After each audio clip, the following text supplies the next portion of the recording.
Welcome, everybody, to episode 173 of Aimee and Cody Do Coffee. We're sipping on drip coffee. It's a blend, half calf, half decaf, a little bit of Amaya, a little bit of Verve in there. People's recap. Last week, we started letting y'all know that very soon, the Richmond Rap will begin being published from a new email publishing platform. We're switching to a platform called Beehive because we live in a hyped up hive here in Richmond, and those things just work well together. It's only natural. That first issue from Beehive, the target date is Wednesday, May 27th. Fort Bend Museum teamed up with our friend, local artist Sarah Beth Baca. She put on a watercolor workshop at the Fort Bend Museum here on Thursday last week. She's been busy. Lit also hosted an origami workshop last week. I hear it was a big hit. I didn't hear anything actually, but it seemed like it was a cool thing because you could learn how to make roses out of paper, out of That was really book cool. pages. That's neat. As a child, I was pretty obsessed with origami. Although never really did it at all. I just really liked the idea of it.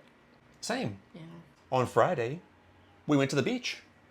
Stewart Beach. Went to Stewart Beach. Stewart. It was Shady Oak Beach Day. 45 was not jammed. Yeah, 45 was not jammed at all. Like, the traffic was great. Also on Friday, over at Sandy McGee's, better late than never, Payton McGee. He finally got the banner up on the front of their restaurant saying, hey, we're celebrating 40 years. Well, on Friday, he changed some of the menu prices to be the 1998 menu prices. And he didn't tell anybody? Well, he did, but he sort of did a Facebook post in the moment. So I could have gotten a broccoli cheese soup for 90 cents or something. At Lit on Friday, Anna Gonzalez played live. And at Legend Lounge, Maverick Murphy, that dude that played, the country guy that played at the Mercy Goods, Do Good Dance Hall, he was jamming over at Legend Lounge. Wow. Yeah. Let's see, so we had a pretty long day Friday. We were out on the island, we came back, and then we were all in our pajamas, and you decided you wanted family dinner from McDonald's drive-thru? Yeah. This never happens. I told the kids, take it in, because this doesn't happen in our house. And a peek into her mind, she's all like, think of it like we're on vacation. I'm like, what? But she wanted McDonald's, therefore it was okay. Therefore we got excited about it. And we went to McDonald's, and y'all got ice cream, and you ate ice cream before you even ate the meal. Yeah, and the soft serve machine was working. It's always a gamble. McDonald's that you chose for the ice cream cone has a working soft serve machine. You know what I'm talking about. Y'all know the whole conspiracy theory about McDonald's and the soft serve ice cream machines always being down, and people make fun of it. Mm-hmm. You know who gets mad at conspiracy theorists? Conspirators. And then while we were stuck in the line waiting for our food, we get a text from Neighborhood Watch. I put some dye pants on. I put some different pants on.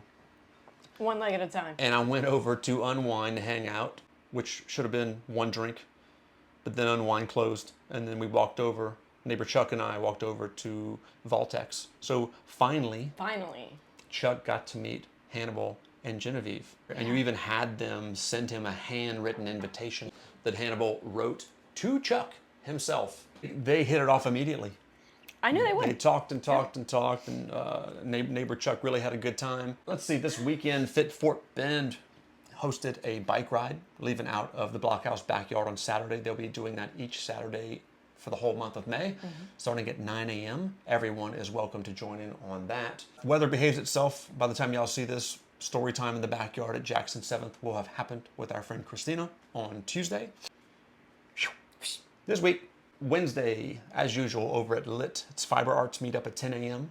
General Trivia at 6 p.m. is happening. This Thursday over at the Fort Bend Museum, they are doing a live kimono demonstration as part of celebrating the different kinds of Asian heritage and culture that we have here in Fort Bend County. This Friday, for those of y'all who got a little bit of time in your schedule, if you have anybody in the family who's really into fishing, Long Acres Ranch is doing another family fishing day. There are very limited spots, so you do have to reserve. There's 2 sessions left with a few spots left in each one. On Friday evening over at Lit, Alfie and Ignacio are going to play a live set starting at 7 p.m. Mr. Wounderful makes his return, their return, to Lone Star Saloon on Friday evening. Saturday, like I just mentioned, another Fit Fort Bend bike ride. Yes. Will leave from the backyard behind Blockhouse at 9 a.m. Saturday morning. Over at Fullbrook Ale Works on 359, they're having an end-of-school bash. Vendors, food, music, games, all kind of stuff going on there. That's going to start at 3 p.m. and go pretty much all day into the evening. Arnold Alanis will play live at Lit Book Bar, 7 p.m. Saturday evening. The Bookend Comedy returns to the Bookend. What did I say? The Bookend Comedy? The Bookend Comedy. Next Stop Comedy returns We to need the to go to Bookend that. on Saturday at 7 p.m. as well. You should So invite Benny G. grab some tickets to that before it always sells out.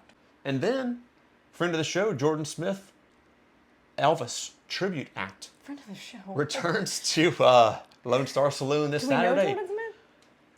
No, Okay. nope. And then this Sunday over at Lit, they're having another modern calligraphy workshop for beginners. So if you want to check that out, that's a ticketed event.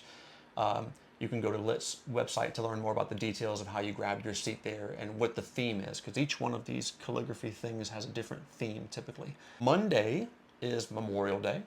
Blockhouse will be open for regular hours on Memorial Day. Tuesday over at Lit Book Bar at 6 p.m. they're going to host their second deaf social.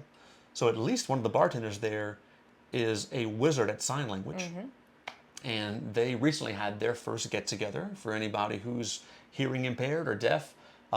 And apparently it had a really good turnout. So they're doing it again. Peak again? I'm going to bring y'all back to this Richmond Rap email launch thing, just to remind you, because to peek a little bit to Wednesday the 27th. Okay. Y'all keep an eye out. That email, unless something changes, that would be Zia's fault. That's a joke. That's a joke. On Wednesday, May 27th, you guys will receive your first Richmond Rap edition from our Beehive hosting platform. Will it look different? It'll look, we're trying to keep the look and feel as similar as we can to the current setup. Okay. When it hits your inbox, it will not say Blockhouse Coffee and Kitchen. Okay. It will say The Richmond Rap. The Richmond Rap. So that's going to be the main change there. We're pretty pumped about it. Because like I said, it's going to open up some new creative outlets, because Beehive just has a little bit more horsepower with what you can do with their platform compared to what Square does. But Square is always going to have a place in our heart, because it carried us really far. It did. So we're never going to forget where we came from.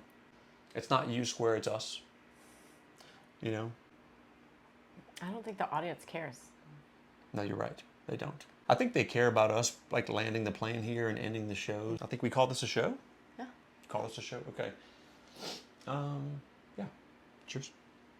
And thanks everybody for tuning in. As always, we really do appreciate it. We hope you all have a great rest of your week, and we will see you next time.